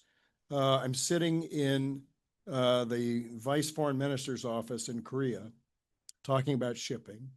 And the Deputy Foreign Minister said, well, as long as we have this president, I'm going to know everything I have to about Arctic shipping, because that president of Korea was very, very interested in it. That's probably 3 presidents ago. And Korea is still one of the leading maritime institutes in Asia. Sent a note to some of us today on a question, where are we going on Arctic shipping right now? Has got better ice data in terms of the way it affects shipping as opposed to just environmental data than pretty much any other country. So, and they're also maybe by tonnage, certainly not yet by number, because the Finns have it by number, but maybe by tonnage, the largest Arctic icebreaker shipbuilder. An anecdote from China. Lawson and I were aboard a Chinese icebreaker that was about to leave for the Antarctic, given the time of year it was, and standing there with the head of the Polar Research Institute of China. And I said to him, you know, I hear from some U.S. defense analysts in Washington that they think when you bring your ship to the Arctic, you've got submarines beneath you. And he broke out laughing. And I said, why are you laughing? He says, we don't have Arctic capable submarines. And then he said, yet. About 2 weeks later, Vladimir Putin strung up one of his scientists. I don't know if he was strung up, but he hasn't been heard from since, who was accused of selling Arctic submarine secrets to the Chinese. And very interestingly, you know, Canada doesn't want Chinese subs running around the Arctic. We don't want them running around the Arctic, and the Russians don't want them running around the Arctic. And, you know, so that's something to just be kind of aware of there. The Japanese have believed that if we do better work with China on cooperation on shipping, we would actually be a bit of a wedge with the Russians and the Chinese. So it's listening hard there. In Japan, last week we had a former foreign minister of Japan, just past foreign minister in Alaska. I had met her when she had just rejoined the Diet earlier in her career, and almost as a joke, but not quite, I said, you know, the way you get things done in the Japanese Diet is you form a caucus. And she formed a Polar Frontier Caucus with 73 Diet members. The U.S. Polar Caucus has 8. I was in a meeting with her and Alaska's senators, and she was explaining that they've got a new icebreaker that will be commissioned at the end of this year. It's not as heavy as the one that we're building, but one of our senators fell off her chair when she found out how fast Japan had gotten this. And Japan was there officially and to invite U.S. scientists to come aboard their icebreakers in the Arctic and working plan missions with us. So there you've got Japan, you've got China with aspirations in the Arctic, you've got Korea with tremendous aspirations in the Arctic, and you've got Japan with aspirations in the Arctic. And I think you will find that you know, in 100 years ago, those countries were not factors in polar exploration. And I don't want to leave Russians out. Russia is, my mentor used to say, I want to go into Russia through the front door, which is the Pacific front door, which is Vladivostok. And whether it's the natural resources that you've talked about, whether it's shipping, cooperation, that may happen. I mean, we tried very hard. Ray, when we got the Arctic Protection Strategy started, it was possible because of Gorbachev, you know, opening up lines of communication. And there will come a time, I hope, in the next 100 years where we're going to see Russia wanting to participate peacefully in the family of nations. If there is, there's tremendous opportunity for cross-investment. The Japanese and the Chinese have gone ahead with cross-investment where we've been prohibited from looking at that for well over the last decade. And I think you'll see an Arctic that could be peaceful because, you know, when I go start hotels in Finland or Iceland or Greenland, it's based on lots of experience with hotels and cruise ships in Alaska. When we work on Pan-Arctic telecom, when we work on Pan-Arctic energy, we have lots of expertise we share with each other. And in a peaceful world, which I hope we will get to, I just hope we can see that in the next 100 years. Great. Thank you very much. And even if you went off the question, but thank you so much. Very good points. And we were going to ask you a question about that near Arctic countries. So you got in the answer. And thank you very much. And Ray, since Meade was singing your praises at the beginning, I'd like to move to you now for an answer, what you think might be the Arctic, what it'll be looking like in 100 years. Are you there still? Here, It's all yours. I poured myself a glass of champagne. I gotten some shout out here for my past work. And yes, Meade, I'm glad we're cooperating well now because yes, we did have a few arguments in the past. Oh, well. We're going. I would just say, first of all, 100 years from now, who on earth can predict that? But I always like to put up at this point if I were at slideshow or something, I would pick up a picture of the Arctic, looking down at it, and you see that Canada and Russia, especially Russia, takes up a huge front of the Arctic Ocean. And so if things do warm up and we get more traffic there, there's no question that business has got to move to those areas. And the Russians are better prepared for it in a way. They already have some outposts up in the north. And of course, we've got our own cities there. But I just think if things do warm, we're going to see more movement of population, for one thing. And why not move to new places? There's resources, and you want to put people where the resources are. So I'd say 100 years from now, if it's warming, that's a whole different kettle of fish. And there'll be more movement and more actions there. As to cooperation, well, with the countries, who can speak to that? I mean, we need to get the Russians back to center court to be cooperating with us. There's no one from the State Department in this conversation, is there?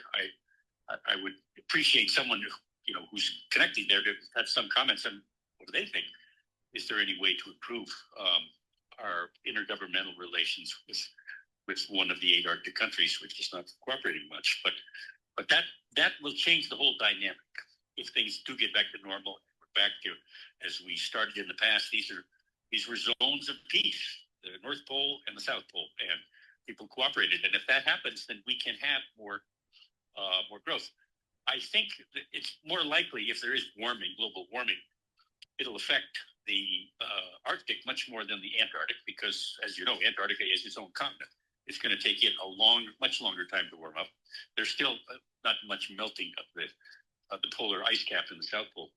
But if the ice starts loosening up in the north, then it's going to change the whole dynamic of things. So I think there's certainly room for growth and development. God knows we got the resources up there, and it's just going to depend on do we have the same. Are these predictions of global warming not accurate, and will it stay icebound, etc.? That matters. If it's going to warm up, then I think we're going to see a lot more action and movement to cooperation in the north. At least I hope so. Okay, thank you. Bill, would you like to add anything? Certainly, thanks. So 1926, we had this holy cow new technology called an airplane that was revolutionizing the Arctic, and a substantial belief that, gosh, lots of things are possible. New technology is going to come in and solve this problem, that problem, whatever, fine. We're still saying the same thing 100 years from 1926. I suspect we'll still be saying that same thing in 100 years from now, right? So based on what I'm hearing today from this panel, the Arctic is going to change. It's still going to be a rather remarkable place where there's going to be specialized technology, whether it's called an icebreaker or something else, that is going to be required to operate in any meaningful manner in the region. And okay, Russia has, 20% of its GDP coming from its portion. That's a lot of investment in order to make that happen. Is that what we think should happen in North American Arctic? Is that what we want to happen in North American Arctic? It's possible, but it's still, the Arctic is still going to be requiring specialized equipment, specialized technology that will certainly limit its possibilities. It's going to be more so than what it is today, but it's going to limit it overall. That's what I forecast for 100 years from now. Thank you very much, Bill. Lawson, you get the last word. Last word, huh? Well, it's there's huge complexity in the Arctic and great uncertainty, except it's certain the place is warming. There's no question about it. So that I agree with Ray that may cause in a century population changes at the top of the world. I think that clearly 100 years from now, the Arctic Ocean will be an information highway, not particularly ships, but with cabling right across the top. Even mid-century, we'll probably have a great deal of the world's information carried by cables across the Arctic. Pretty much, it's so complex, a lot of moving parts at the top of the world that it's very difficult to forecast what will be. But I think the Russians are in trouble.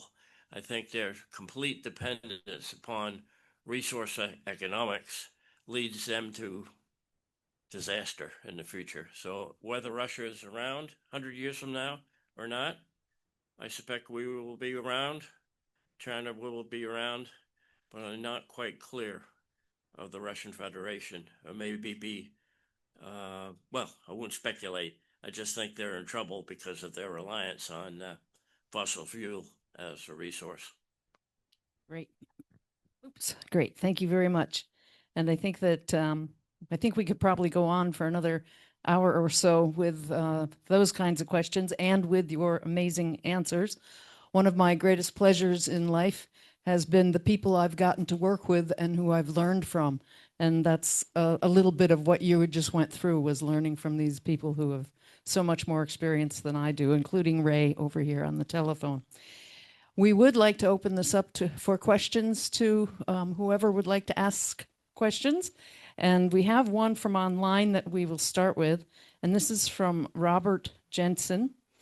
And he's curious, this is sort of an Antarctic question, so we may not have a good answer for him, but what efforts are being made to prevent the overfishing, Mead, that you spoke about, of different species in the Arctic, but also krill in the Antarctic?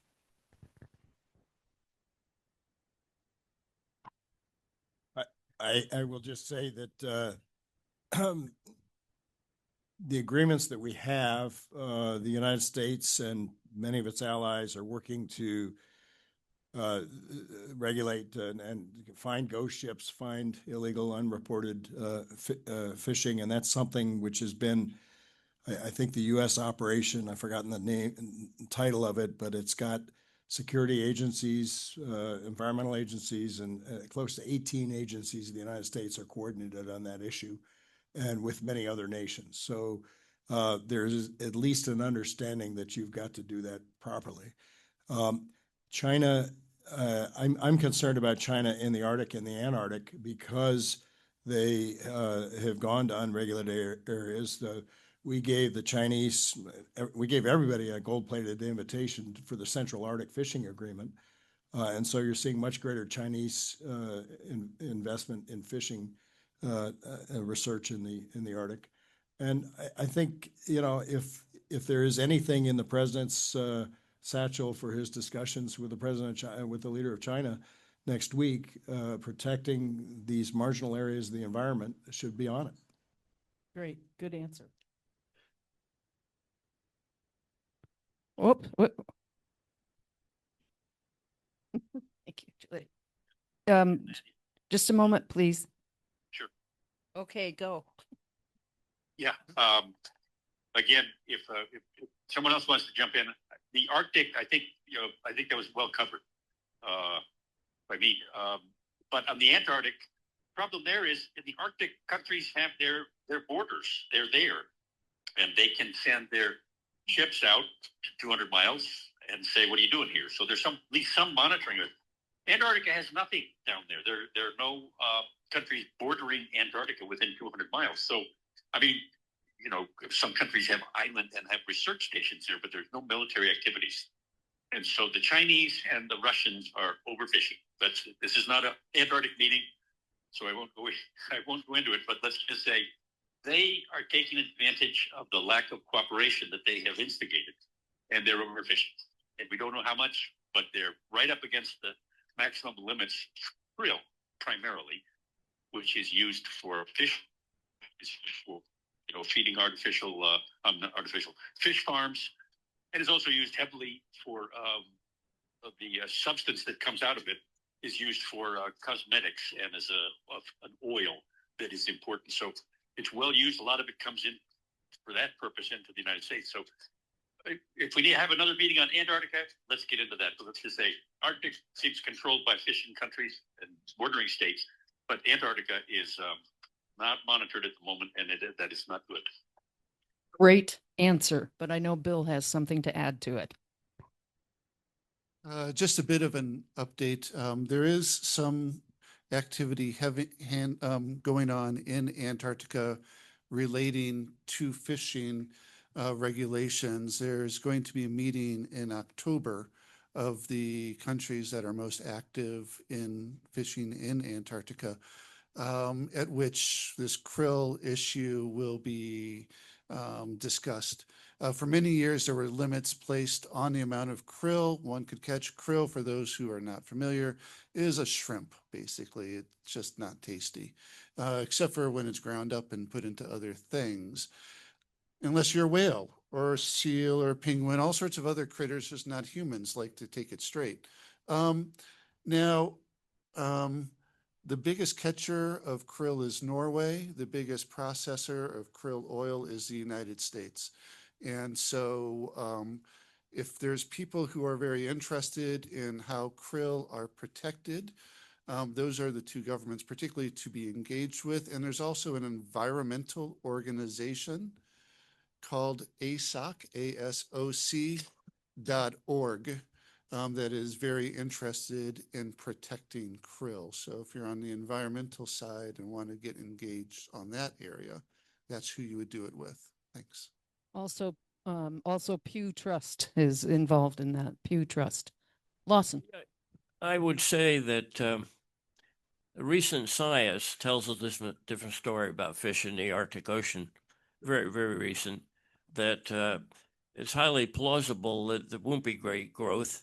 There's a shorter growing season always in the Arctic Ocean, but the high levels of acidification due to climate change in the ocean. The chemistry of the ocean is changing, it's more acidic, and that has an impact upon the marine ecosystems and the fisheries. So it's unclear, very uncertain whether there actually will be higher populations of fish around. There will be around the continental shelves, but likely not in the center of the Arctic Ocean. And there's also some fish species that are predators on other native fish of the Arctic, and they are moving north and causing havoc for some of those fishes. So it's very complicated. Do you have any questions out there? Okay, I'm going to come back with the microphone and pass it over to you. Hi, thanks. So it's in the newspaper this morning or yesterday, Canada doing sort of military exercises, how to figure out how to operate in the Arctic. You guys are talking about China, Russia, United States, to a lesser extent, maybe Korea, Japan, sort of maneuvering for military and industrial supremacy in the Arctic. And one of the reasons you said was that I think you said 13% undiscovered crude oil and 30% natural gas, something like that. I've had some wine and I'm not that smart to begin with, so I think something like that. My question is this: if, and it's a big if, the great powers who are maneuvering up there can find a peaceful way to sort of slice up the pie and operate peacefully there, the current OPEC countries in the Middle East, are the natural gas, fossil fuels in the Arctic significant enough to kind of disrupt the market such that pretty much the only thing that those countries have to offer the world is the sale of fossil fuels? And what would be their strategy? Because they're nowhere near, maneuvering up in the Arctic. What is their strategy if their only lifeline is threatened? Mead? The question is, what happens in the Middle East if if their only lifeline is threatened.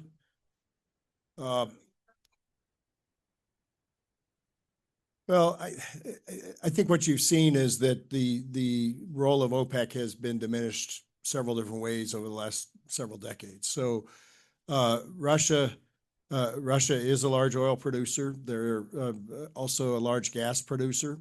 Qatar, which was the largest LNG producer, has suffered a few Iranian missiles lately. So we'll see what happens there. But I think you will see that natural gas out of northern Alaska, maybe even out of Hudson Bay in Canada, as well as the McKenzie Delta, will be competing with the Russians. And we found, even as we grew our LNG markets in the Gulf, coming out of Texas and Louisiana, that they had better markets in Europe and Latin America than they had going through the Panama Canal. So there's been a race to get North American LNG available. The Canadians have won first place. We're working in Alaska with at least 2 Arctic projects to be in second place.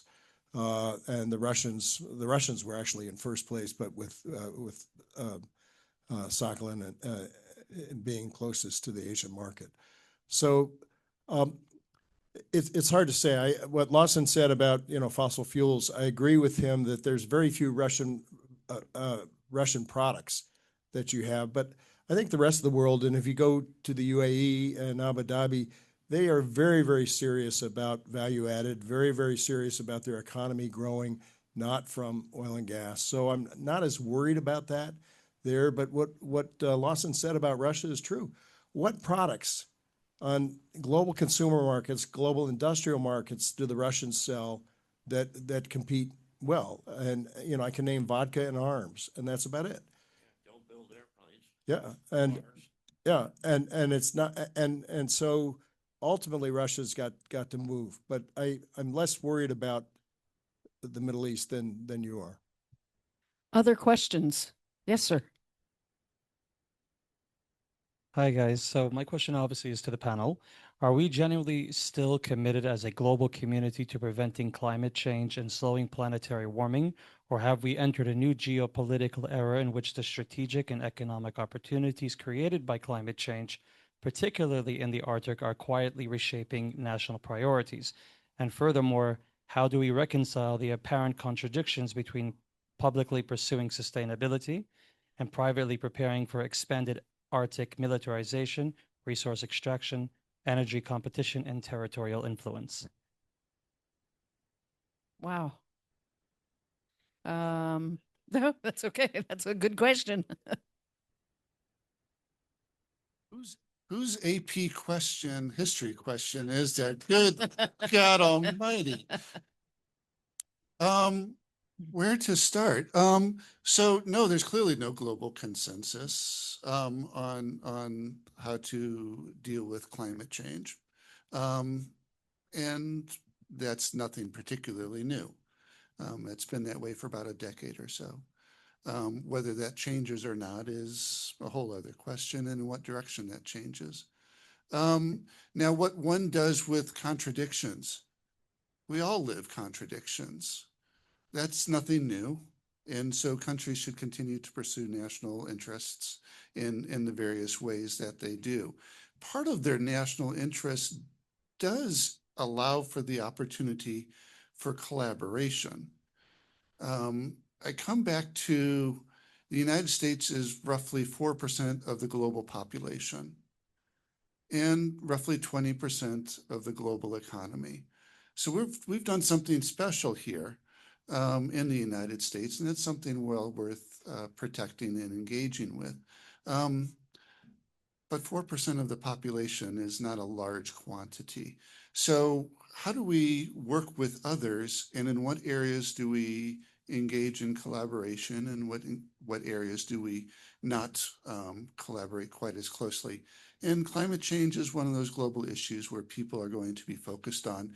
And that'll be particularly the case in the Arctic, where its impacts are being most obvious and are going to be driving the most changes in the coming decades. And that is a great question. Holy smokes. Mead? Say that I get vilified for being in the fossil fuel business from a fossil fuel state.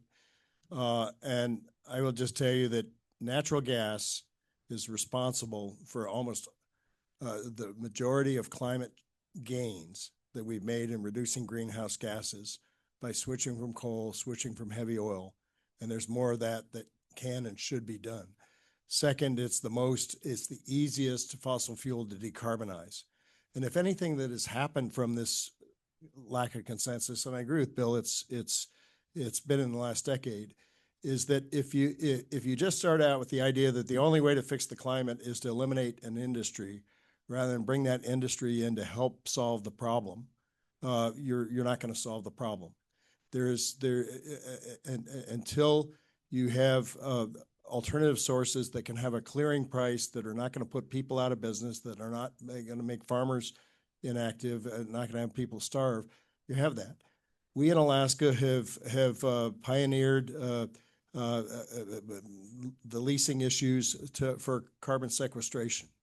I also think that we are going to be leaders in the United States on using waste CO2 to make sustainable aviation fuel. I also think that we will be the leader in the United States. There's a coal project that's pending that will be a zero emission coal project, where the CO2 will be put back into the ground where the coal came from at a mine mouth power plant. So the idea that you just have to rule fossil fuels out of your head is the wrong idea, in my opinion. It's get them to work to do it. And I was a high school kid in 1970 when the Clean Air Act was passed, and everybody said, well, we can't afford to get rid of the smog in the United States. And we worked it. We worked the science. We worked the problem. And you can now fly from coast to coast without seeing that great big yellow pall that used to cover the country. And we're going to do it with carbon. We are managing carbon, and we're going to manage it better as technology comes along. And so I haven't, I think the best thing out of this lack of consensus is that it's brought parties to the table to work together that didn't want to work together before.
Hello.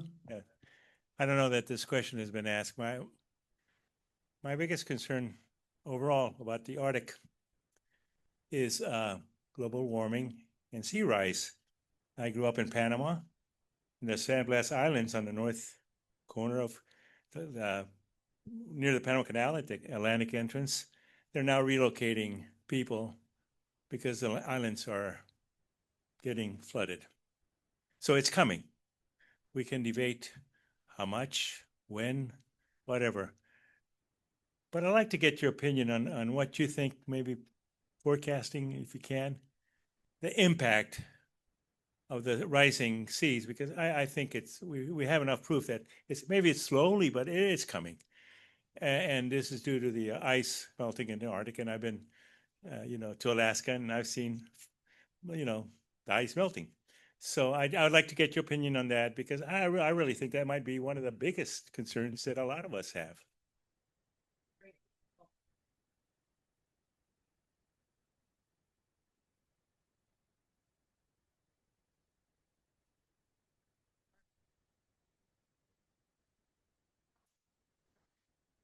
Not on. Okay, well, all right, there we go. As you said, there's no doubt the ice is melting. When we think about the question about looking forward 100 years from now too, I had envisioned that the trade shipping route, especially with the Northwest Passage, usually in the summers you can get through, but by that time, I think it'll be full traffic going back and forth as the ice melts. I too have had an opportunity to go up to the Arctic Circle. I've been to, as we noted earlier, to Greenland a few times, and it's watching the icebergs, watching the ice calving, as they call it, happening right before your eyes. It really puts it into perspective. So, but that being said, I mean, actually, I'm originally from Florida, so we also have the same concerns when it comes to rising sea levels.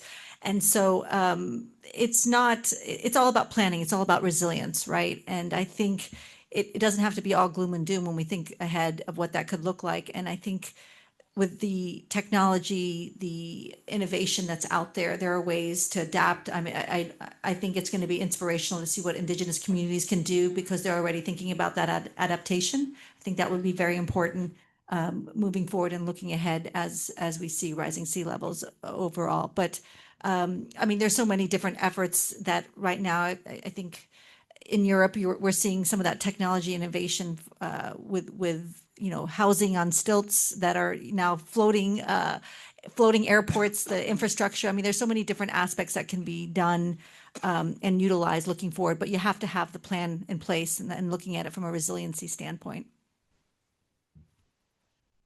Me? One thing, which is, for a long time, the science community did not want to talk about geoengineering. And I think probably the first consensus place on geoengineering is going to be having more places to put the water one way or the other. There's a big group. There was a dinner at the Explorers Club a month or so ago with the group that is trying to put a curtain in front of the Doomsday Glacier in the Antarctic, and a lot of serious people working on that issue. There have been a couple of ideas of trying to make the Arctic ice thicker with a series of pumps and so forth. One idea that was looked at, which may well make some sense, is an inland lake, as it were, in the northern Sahara.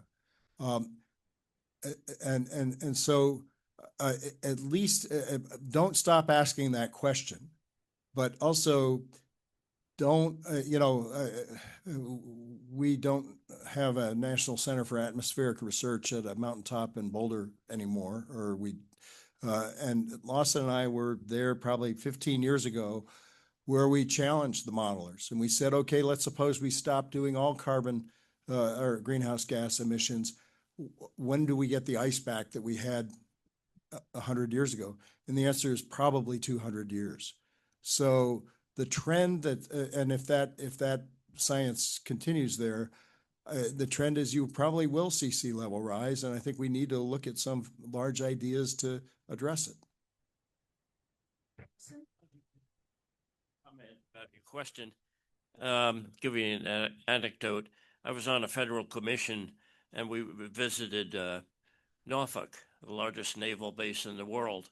Every quarter, parts of the base are under the water. What's the problem? Why is it related to national security? 4,000 cars can't get on the largest base in the world, naval base in the world.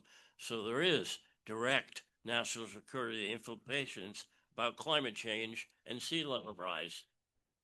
Down here, the end of Manhattan will likely, in 100 years, really be underwater if there aren't very costly measures taken, like they have maybe over in Europe. And but it's directly related to security issues.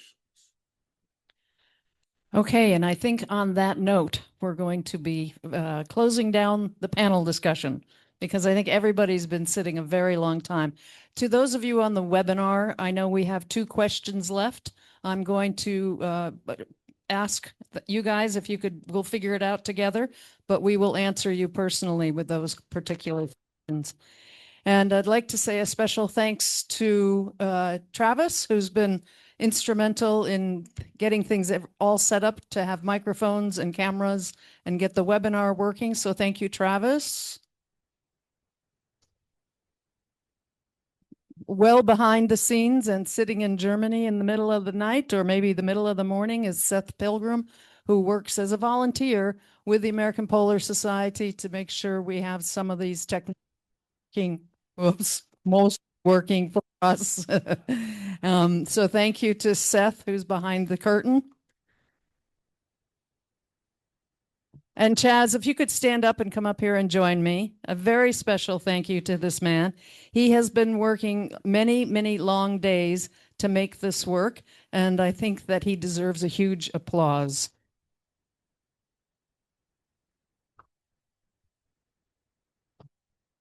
Sharing this great space and bringing everyone together.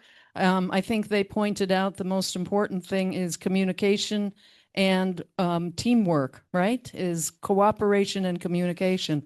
And so to have that opportunity with Elisha Kane Society has been really wonderful too. So thank you. True honor. Thank you very much. Thank you. And if anybody is thirsty or needs a little nosh before you head out the door, there's still some treats back there if you want to get something to eat and have a drink. And I think it might give you an opportunity to ask some more questions of our panelists. So don't run out the door. Bob, I have one in my hand. Thank you very much, Bob. This is Sheldon's book. I think some of you are quite excited about the story he told us tonight. And this is selling tonight. There's just 3 copies, $25 that will go into the coffers of the American Polar Society. And if you want some membership about information about a membership, about becoming a member of the APS, that information is back there as well. So please do hang around for a few minutes, have a chat, and let's get to know each other a little better. And I've just gotten a request from one of the registered tour guides of this building. If anybody's interested, he's got the keys with him. Stand up, Barry. So anybody wants to see any of the ritual rooms or, whatever, I mean, you want to get a brief tour of the building, let him know. Thank you. Thank you very much. Thank you to the panel. A great big huge thank you to the panel.